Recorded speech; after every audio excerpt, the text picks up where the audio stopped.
vendo um pouco sobre correio eletrônico, sistemas de busca da internet, aí, sistemas avançados e sobre os protocolos específicos do correio eletrônico.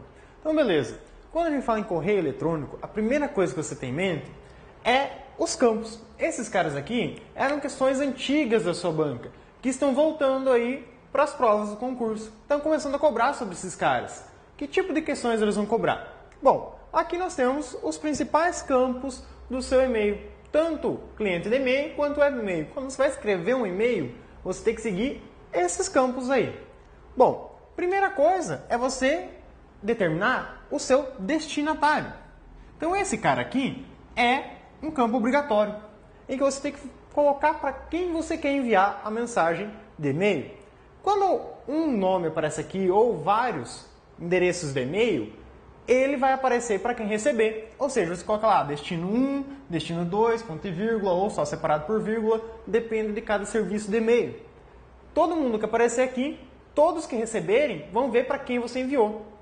Por que isso é importante? Por causa dos spam. Então, quando você envia para todo mundo colocando aqui, o cara vai visualizar todos os seus contatos. E assim vai poder montar uma lista e começar a enviar propaganda para eles. Então, evite de colocar todos os nomes dos seus contatos para todos os destinos que você quer nesse campo. Por que isso? Aonde que vai aparecer esse tipo de questão? Com relação à segurança dentro de spam. Para evitar spam, você evita de colocar todos os contatos, os destinos aqui. Você coloca aqui, por exemplo, uma dica é colocar o seu próprio e-mail. Porque assim, você já vai estar enviando, a pessoa que receber já vai saber que foi você que enviou. Então, se você colocar o seu e-mail aqui, o cara não vai saber para quem mais você enviou, desde que você utilize os outros campos, que nós vamos falar um pouquinho. Esse cara aqui, CC, é o campo com cópia. Então, esse campo, quando você enviar uma mensagem e colocar aqui um outro destino, nesse cara aqui, ele vai saber que a mensagem foi enviada para fulano e veio com cópia para ele. E quem veio aqui também vai saber que a mensagem foi enviada com cópia para esse cara. Então esses dois têm ciência de quem foi enviado. E ainda aqui você pode colocar vários destinos também. Então todos vão estar cientes de que a mensagem que você escreveu de e-mail foi enviada com cópia para os demais destinos. Bom, o campo mais perigoso aí nas nossas provas é esse cara aqui, o campo com cópia oculta.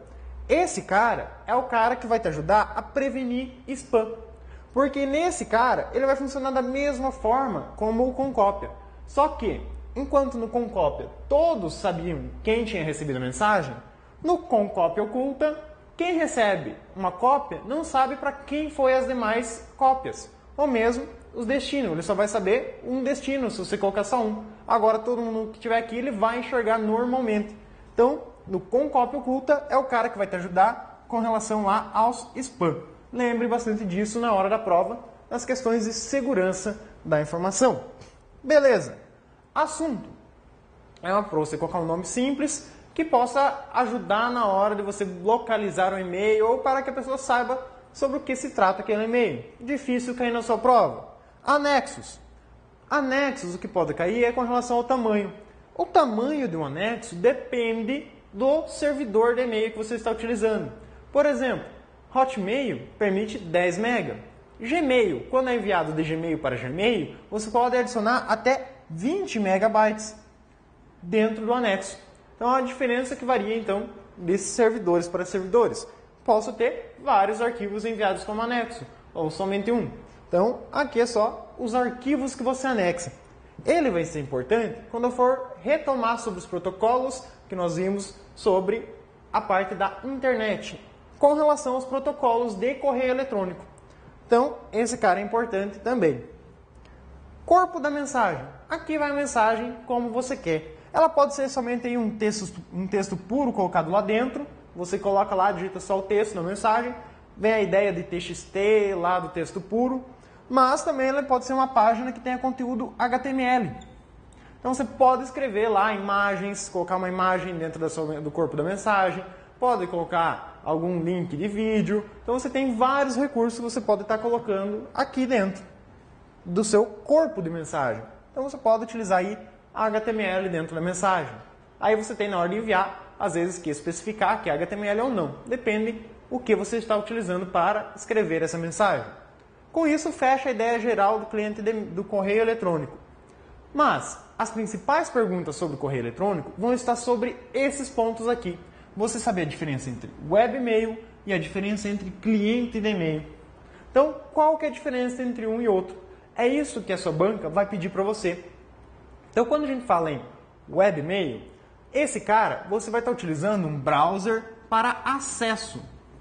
Ou seja, você vai usar um navegador. Webmail é aquele que você acessa quando você está entrando na internet, através de um navegador. Ou você vai usar um browser. IE, Mozilla Firefox, Google Chrome. Então, são exemplos de browsers que você vai estar utilizando para um webmail. Então, ele é de acesso. Por quê? Porque quando a gente fala em webmail, a gente só fala em uma interface de acesso. Então, essa interface aqui, quem é essa interface? É aquela página que o browser está mostrando para você. Isso é utilizado no webmail. Ou seja, os protocolos que você vai trabalhar aqui dentro são os protocolos HTTP e HTTPS. Então, esses aqui são os que você vai utilizar. Por quê? Eles vão estar mostrando simplesmente uma página para você. Quer ver um exemplo desses dois caras?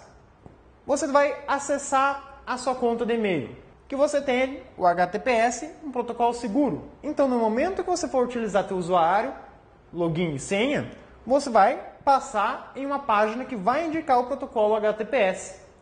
Aí, tem dois diferenciais. Por exemplo, Hotmail, depois que você digitou seu usuário e senha e fez login no seu webmail, lá do Hotmail, ele vai começar a exibir a página dos seus e-mails como o protocolo HTTP e não mais o HTTPS. Ou seja, os seus e-mails vão estar sendo visualizados sem segurança. Enquanto que no Gmail é sempre o HTTPS. Não só no seu usuário e senha, mas também na hora que você está acessando os seus e-mails, visualizando os seus e-mails. Também mantém o HTTPS. Então você está visualizando eles com segurança. Está tendo criptografia no momento dessa troca de visualização para você. Então esse cara é o webmail. A maioria das questões ainda, quando relacionado a esses dois pontos, vai vir em cima do webmail e principalmente do cliente de e-mail. Quem é o cliente de e-mail? O cliente de e-mail é aquele programa aonde?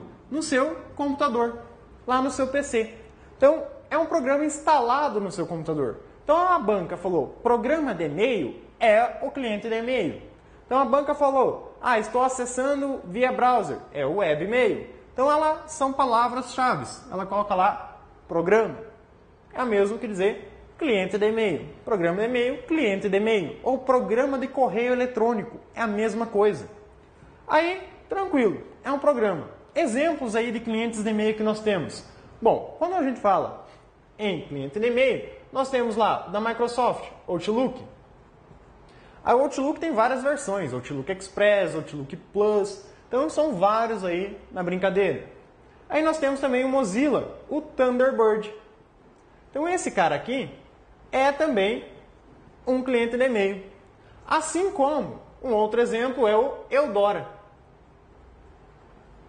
Aí, outro detalhe que pode estar relacionado com esses exemplos é o seguinte. O Eudora, ele pode ser encontrado tanto para Windows, Linux e Mac. Outlook, Microsoft, a gente só vai encontrar ele dentro do Windows. Thunderbird, tanto Windows quanto Linux. Então esses caras podem aparecer dessa forma. Outlook, software proprietário, assim como você já viu no outro bloco. Thunderbird é um software livre. Então são pontos que podem ser associados a esses programas nas questões da sua banca. Ela sempre vai colocar lá o exemplo do programa e o tipo de licença. Exemplo do programa e a que ele se destina. Então, quando você falar aqui em browser, a sua banca pode estar falando em Internet Explorer. Qual Internet Explorer que está atualmente caindo na banca? 8. Tem a versão 9. Ainda não vai cair. Você tem lá o Firefox. Então, esse aqui é um outro exemplo de browser, navegador web. Aí você tem lá o Chrome. Esse é um outro exemplo de navegador web, assim como o Opera e entre outros aí. Então esses são navegadores. Então eles vão pedir isso para você. Lembrando que navegador é só para navegar, não vai criar páginas. A banca fez muitas questões relacionadas a esse cara aí para você. Aí nós voltamos aqui à ideia dos exemplos, beleza? Mas assim como a gente viu na rede como um todo, quando a gente fala em cliente de e-mail, esse cara utiliza protocolos específicos para ele. Que protocolos? Eles ainda são separados. Protocolo para envio e protocolo para recebimento. Então são dois protocolos distintos para cada observação dessa. Envio. Envio você vai utilizar o SMTP. Simple Mail Transport Protocol. Decore pelo menos esse. Por quê? Esse aqui é um único de envio. É fácil de lembrar. Esse aqui, a banca pode pedir qual porta ele utiliza. A porta 25. Então esse é um protocolo para envio e somente envio. Ela vai dizer que você tem lá também o protocolo POP e o protocolo IMAP. Esses dois são para recebimento de e-mail. Então é na hora que você vai estar acessando, visualizando seus e-mails através de um cliente de e-mail, vai ser com esses dois protocolos. Então esse SMTP é somente envio. Esses dois recebem. O POP aí pela porta 110 e o IMAP pela porta 143. Então são exemplos de portas. Qual é a porta mais plausível de cair na prova? Do SMTP, porta 25. Os outros é mais difícil estar caindo a respeito dela. Bom, mas ainda quando se trata em POP e IMAP, existe uma distinção entre eles. Qual é a distinção entre esses dois caras? O POP, ele faz o seguinte, ele vai lá no servidor e copia as mensagens para o seu computador. Então você vai estar copiando a mensagem no teu computador. Aí esse cara aqui é o cara que oferece a opção de se você quer apagar ou não. Ou seja, ele tem lá a opção de sincronia. Se você quer sincronizar o seu cliente de e-mail com o servidor, com as mensagens que estão lá. Por quê? Ele copia tudo. A primeira configuração que você fizer lá em um daqueles clientes de e-mail, quando ele acessar, tudo que estiver na sua caixa de entrada, ele vai copiar para o seu computador. Tudo. Todas as mensagens que estiverem lá. Aí você que vai ter que ir mostrando, assinalando qual que já foram lidas, qual que você não quer. Tem opções dentro desses programas que te permitem assim, eu quero copiar do servidor somente as que vieram a partir de tal data. Você pode selecionar isso, para evitar de copiar todas aquelas que você já leu. Então é uma opção do cliente de e-mail. Então com relação ao protocolo, ele copia tudo. A outra opção que ele permite, em relação ao sincronizar, é o seguinte. Você marca lá, manter as mensagens no servidor. Essa é a opção que ele tem lá. Quando você marca manter as mensagens no servidor, o que acontece? Quando você deleta uma mensagem do seu cliente de e-mail, lá no servidor a mensagem não sofreu alteração nenhuma. Ela ainda se encontra lá. É mais ou menos a ideia de um backup. Agora, quando você fala apagar também as mensagens do servidor, você está sincronizando o seu cliente de e-mail com as mensagens que estão no servidor. Como assim? Deletei? Depois que eu deletei, as mensagens que estão lá no servidor também serão apagadas. Então esse é uma opção do protocolo POP, de recebimento. O outro protocolo que a banca vai comparar com o POP é o IMAP. O IMAP, ele também é de recebimento de e-mail, como eu já mostrei para você. Só que, na verdade, ele é um pouco mais específico a finalidade dele. Ele só faz acesso. Ou seja, você vai estar utilizando o seu cliente de e-mail como uma interface. Ele é mais parecido com o webmail, esse cara. Mas ele é um protocolo próprio do cliente de e-mail. Então você vai acessar a mensagem. Se você deletar a mensagem, você não vai estar deletando ela de dentro do seu computador. Você vai estar deletando a mensagem lá de dentro do servidor, quando você utiliza o protocolo IMAP. Então, esse cara aqui é como se você estivesse só acessando lá dentro. Não tem copiar para o computador. O que acontece? Quando nós utilizamos o protocolo POP, você pode estar offline. Esse cara aqui era bastante utilizado para as internets discadas, as dial-up. Nessas conexões aqui, você fica muito tempo conectado, você estaria pagando pulsos, gastando com a linha telefônica. Além de que naquela conexão dial, você ou usa o telefone ou usa a internet. Então, o que você fazia? Copiava tudo para o seu cliente de e-mail, desconectava da internet e, desconectado, lia-se os e-mails, porque esse cara permitia. Porque utilizando ele, a mensagem está no seu computador também. Então, permitindo a mensagem acesso offline. Já nesse cara, no IMAP, se você desconectar da internet, você não consegue visualizar suas mensagens mais, porque você não tem acesso, você está offline e não tem acesso. Então esse cara, obrigatoriamente, você tem que estar conectado com a internet, tem que estar online.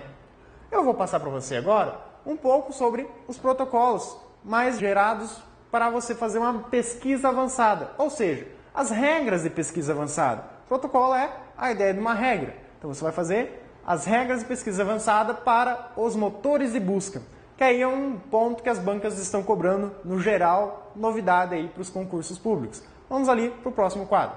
É isso aí. Agora, quem que nós vamos estudar? Eu vou mostrar para você que você pode fazer uma busca mais otimizada quando você for procurar algo na internet. Lá no motor de busca do Google, do Bing, agora aí está iniciando, está um ano e meio no mercado.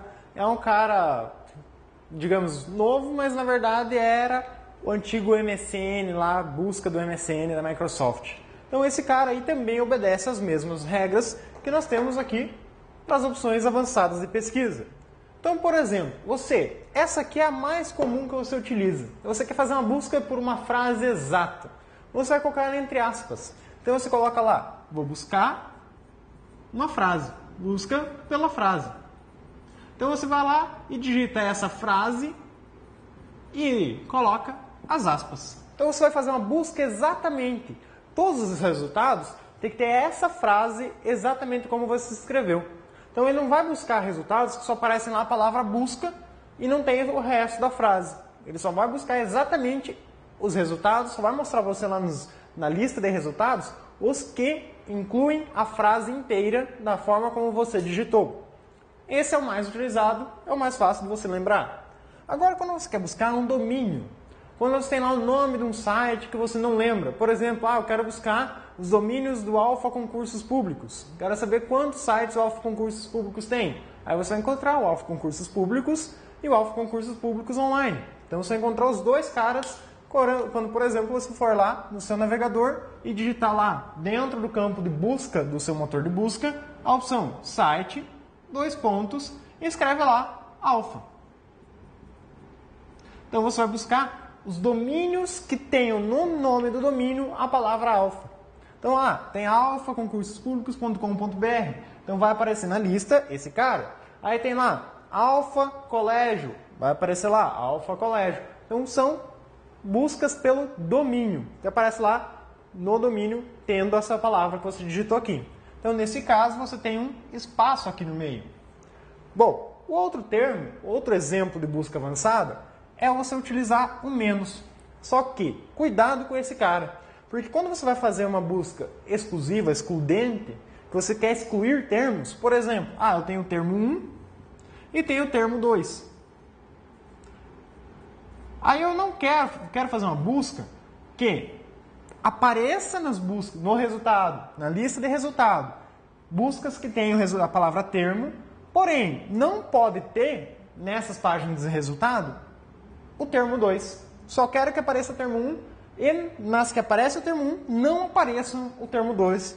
Então eu vou colocar o sinal de menos bem adjacente à palavra que eu quero excluir. Então eu não quero que apareça no resultado. Ou seja, eu vou colocar lá grudada, não vou ter espaço entre ela e o sinal de menos. Então dessa forma, no seu resultado de busca não vai aparecer o cara que você inseriu. E quando você quer fazer uma busca com preenchimento de espaços? Ou seja, você vai utilizar o asterisco. Como que vai ser esse cara aí? Por exemplo, eu quero buscar o ermo. Só que eu tenho várias palavras que terminam com RMO. Então eu coloco um asterisco antes, adjacente. Ele vai trazer para você todos os resultados que terminem em RMO. Todas as palavras que terminem em RMO. Quando você buscar desta forma. E o asterisco também pode ser utilizado como um sufixo. Você pode buscar palavras que têm um sufixo. Por exemplo, a palavra aí, amor. Asterisco. Vai aparecer amora, Então vai aparecer esses resultados que completa com qualquer termo que ele reconheça como válido dentro do idioma que você fizer a pesquisa. Então isso são opções avançadas para você estar preenchendo. Eu posso ter na mesma busca os dois, por exemplo, amor, for lá e colocar um asterisco antes e um asterisco logo depois? Pode. Ele vai fazer o complemento antes e completar também depois. Então essa é uma busca que vai preencher os espaços que você deixou aqui da palavra. E a outra é uma bem parecida com a frase exata. É a palavra exata. Quando a gente vai buscar uma palavra, é quando você quer fazer, por exemplo, uma busca do tipo, quer procurar por um nome. E o Google sempre coloca lá para você, você não queria procurar por isso? Então você vai utilizar o sinal de adição. Só que esse sinal de adição, assim como o sinal de menos, vai estar adjacente à palavra. Então eu tenho ali a palavra e eu quero fazer a busca desse cara aí. Como que você vai fazer? Colocou o sinal de mais ali, o sinal de adição, e ele vai buscar exatamente essa palavra. Tem lá o nome lá, Micael, só que eu quero Micael sem H. Micael sem H, você digita o Micael com mais junto dele e só vai trazer os Micaéis sem H. Por quê? Aí aparece o Google lá. Você não queria fazer uma busca por tal palavra? O que é essa sugestão do Google? Então essa sugestão do Google aí é o dicionário de sinônimos. Então quando você usa o seu adição, você desativa o seu dicionário de sinônimos. Esse sinal de mais desativa esse cara aqui. Então é para isso que serve o sinal de adição. Beleza, essas são as opções de busca avançada. Mas além das opções de busca, existem outros conceitos aí, por exemplo, relacionados a browsers. Então quando a gente fala em navegadores, nós temos aí alguns conceitos que a banca vai cobrar. Por exemplo, cookie. Não, eu sei que você deve estar com fome aí, deve estar assistindo a aula no horário de intervalo, do almoço, aí na sua empresa, ou está em casa, chegou em casa cansadão, mas não pense em comida agora não. Comer, satisfazer-se de comida vai te dar mais sono, então come menos e estuda mais. Afinal, depois você vai poder comer mais, ou melhor, comer melhor, poder ter mais dinheiro no bolso. Concurso é esse o teu foco. Ganhar mais. Então, você tem aí os seus cookies. O que são eles? Um cookie é uma informação que um site pode estar armazenando no seu navegador, no seu browser. Que informação, por exemplo? Você pode estar armazenando aqui informações do tipo usuário e senha. Então, esse cara aqui pode chegar lá e armazenar uma senha. Quando que ocorre isso? Quando você está lá navegando, por exemplo, no Orkut. Olha o exemplo. A maioria das pessoas utiliza esse cara. Você está lá, abriu, fez o teu login sem no Orkut, aí você vai visualizar a página de fotos da sua melhor amiga. Ver com quem que ela anda saindo e tudo mais. Vai que encontra lá a foto do seu namorado, namorada, e você nem sabia que ele tinha saído. Então, quando você trocou de página, você teve que digitar a sua senha novamente? Não. Por quê? Porque o seu browser tem essa informação que foi armazenada através de um cookie pelo Orkut. O site do Orkut armazenou a sua senha dentro de um cookie, no seu navegador, essa informação fica armazenada, a senha. Aí ele mantém o que a gente chama de sessão. Então essa sessão aí é o tempo que você está utilizando o navegador. Depois você tem lá o botão sair. Quando você aperta o botão sair, é como se você estivesse tirando a informação. Ou, na verdade, desativando. Porque a informação do seu cookie, que tem a senha, continua lá. Por isso que os navegadores têm a opção de excluir os dados de navegação. Para quando você está em uma rede pública, você apagar esses dados depois que você terminou de utilizar. Eu vou mostrar para você que o Internet Explorer trouxe aí 3 recursos. E esses recursos, aí, um deles é apagar essas informações de navegação. Então, para evitar segurança, aumentam critérios de segurança, também questões relacionadas a cookie na sua prova. Então, beleza. Além dos cookies, o que mais relacionado ao browser pode estar caindo de conceitos primordiais? É o conceito de cache. Eu vou mostrar para você que não é só no browser que você tem cache. Nós temos aí a cache no processador. e também outros pontos que utilizam cache. Mas, no âmbito de browser, o que é uma cache? A cache é quando você está acessando um site e você quer acessar mais rapidamente depois.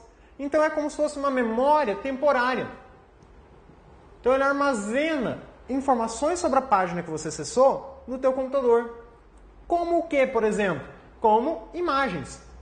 Então, além das imagens, porque essas aqui são pesadas para carregar. Eu tenho aí vídeos. Então, quando você acessa lá o YouTube, assistindo um vídeo no YouTube, bom, você encontra lá vários sites para baixar os vídeos do YouTube. O vídeo já está no teu computador, está lá na cache. Só que ele não vai estar mostrando lá .flv, que é o formato do vídeo do YouTube.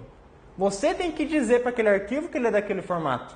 Então, quando você quer um vídeo do YouTube, ele já está no teu computador. Você assistiu ele? Acabou de visualizar? Está lá, salvo na cache. Por isso que a segunda vez que você assiste ele em seguida, acessa mais rápido. Porque ele não está acessando no site, e sim no seu computador. Que é uma informação armazenada em uma pasta temporária do seu computador. Assim como as imagens. Então você lá acessou as páginas de fotos das suas amigas, dos seus amigos. Quando você abrir a primeira vez, ele começa carregando. Depois, ele já abre direto a foto. Porque está acessando do seu computador. Então ele faz aí uma busca primeiro na cache. Se não encontrar aquilo que você está acessando na cache, recente ali na cache, ele busca no site que você pesquisou.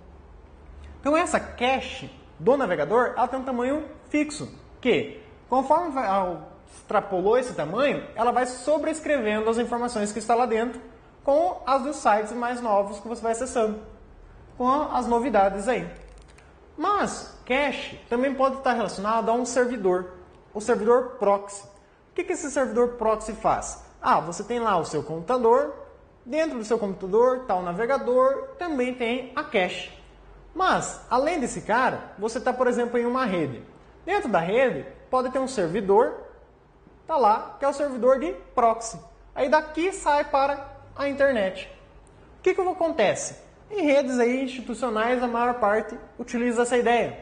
Quando você acessa um site, ele é muito acessado, várias pessoas da empresa acessam também, as informações ficam armazenadas naquele servidor. O proxy, a principal funcionalidade dele é fazer cache. A mesma ideia do que tem o cache do navegador. Então, quando apareceu o proxy, a principal finalidade dele é cache. Mas esse cara também serve para autenticação. E serve também para burlar, ou melhor, para barrar alguns acessos. Por exemplo, eu não quero que o usuário aqui acesse sites, por exemplo, do Orkut. Então, você pode colocar uma regra aqui dentro que não deixa o cara acessar páginas do Orkut. Então, é uma funcionalidade que ele permite, assim como controlar o usuário e senha que possa conectar na rede. Então, isso são funcionalidades do proxy a mais, mas sua principal finalidade é fazer cache, para evitar aquele acesso constante, o tráfego muito grande aqui de conexões com a internet. Então, o tráfego se restringe à rede interna, que é mais rápido. Então, aqui você se restringe ao canal de conexão com a internet. Então, tendo um proxy, pode utilizar um canal menor. Então, esses aí são os conceitos básicos quando a gente fala em navegador. Você também tem informações aí, por exemplo, os arquivos temporários de download, de executáveis. Lá no Internet Explorer, no Mozilla, quando você vai executar um programa, você tem lá, eu quero baixar, só que eu não quero instalar no meu computador, deixar copiando no meu computador. Eu quero só instalar o programa. Por exemplo, baixei lá um programinha de jogo, bem pequenininho, só que eu não quero colocar dentro de uma pasta. Eu quero simplesmente instalar e ver se o programa é bom, porque depois se eu quiser reinstalar, eu baixo de novo da internet, porque era pequeno. Você tem a opção lá, executar programa. Quando você vai fazer download, em vez de ter lá, abrir com ou salvar, se é um programa do tipo executável, na hora que você está fazendo download, a opção, em vez de abrir com, aparece lá, executar o programa, direto. Aí quando você faz isso, ele não salva em um local que você especifica. Ele salva lá em uma pasta temporária no seu computador. Essa pasta temporária que ele salva lá dentro, ela também é uma das informações armazenadas no seu computador, que o seu navegador tem a opção para limpar. Então, quando aparece lá na hora da prova a ideia do conceito sobre cloud, então ele coloca lá no edital Cloud Computing. O que é isso? Bem, primeiro vamos entender a ideia de cloud. Cloud vai estar associado, traduzindo basicamente, à nuvem. Bem, a ideia da computação cloud ou cloud computing, ela vem inicialmente do que nós conhecíamos antigamente, uma forma de uso de computadores conhecidos como mainframes. A ideia é a mesma, o que muda é onde está sendo trabalhado cada um. Por exemplo, mainframe era a situação em que você, dentro do ambiente da empresa, você tinha lá os computadores dos usuários, do funcionário, mas esse computador era chamado de computador burro, um terminal apenas. Mas aí o que era feito? Colocava um computador fodarástico lá, que esse tinha dentro dele todo o poder computacional. É ele quem faz todo o trabalho. E você coloca ali computadores menores que trabalham, na verdade, simplesmente como uma conexão. Então eles simplesmente estão ali como fronte ao usuário. Daí o usuário trabalha, mas na verdade os dados estão todos dentro de um servidor, conhecido como mainframe. Então o mainframe é um supercomputador. Só que nos dias aí, é mais interessante você investir nisso também. Por quê? Porque os computadores dos usuários já entraram numa situação que vai estagnando, não tem muito o que melhorar em termos de produtividade. O que você tem é que, eu comprei lá um computador, só que ele acaba desperdiçando muito o que ele pode fazer. Você compra um computador hoje e ele vai ter lá muita memória, vai ter muito HD, só que o usuário não usa tudo isso. Então, ao invés de comprar vários computadores, eu simplifico o usuário e agora começo a jogar as informações na rede, da mesma maneira. Só que eu jogo isso de uma forma mais otimizada ainda. Ao invés de restringir isso dentro do ambiente da empresa, como era feito no mainframe, eu jogo para a nuvem. Quem é a nuvem? Bem, na maioria das representações, nós representamos quem por nuvem? A internet. Então falou-se em internet, está falando na nuvem. É esse o conceito. Beleza. Computação na nuvem. É computação voltada para a internet. Então é neste ponto que associa? Por exemplo, você está aí em casa e está assistindo uma aula em que ela está armazenada onde? Aí é mais ou menos essa ideia da computação na nuvem. Neste caso entra mais específico no conceito de storage. Mas calma lá. Bem, quando você está aí na sua casa, bonitinho, você usuário, você está conectado através da internet. Beleza, mas às vezes você tem aplicações, programas, em que ele não roda necessariamente no seu computador. Por quê? Bom, no computador até poderia rodar. Sim, o computador tem condições. Mas hoje você tem vários dispositivos, como por exemplo, o seu celular, um tablet, que são dispositivos mais simples, que não têm o mesmo poder computacional que o computador. Aí, para não sobrecarregar esse dispositivo, eu pego e jogo um servidor na internet, no qual ele vai ser o responsável por executar as tarefas de grande porte aí. Ou seja, eu preciso trabalhar com um texto? Para que instalar um editor de texto no computador? O celular é o que você mais encontra isso. A maioria dos editores, eles não estão no próprio dispositivo. Você tem que conectar necessariamente na internet, para que daí você use o programa, porque ele está na internet, na rede, ou seja, está na nuvem. Mas a vantagem da computação na nuvem é porque, bom, aqui você está em casa, mas aí você vai para o trabalho com o seu celular ou mesmo com o seu computador, e lá no trabalho você conecta também, e você tem a informação ali.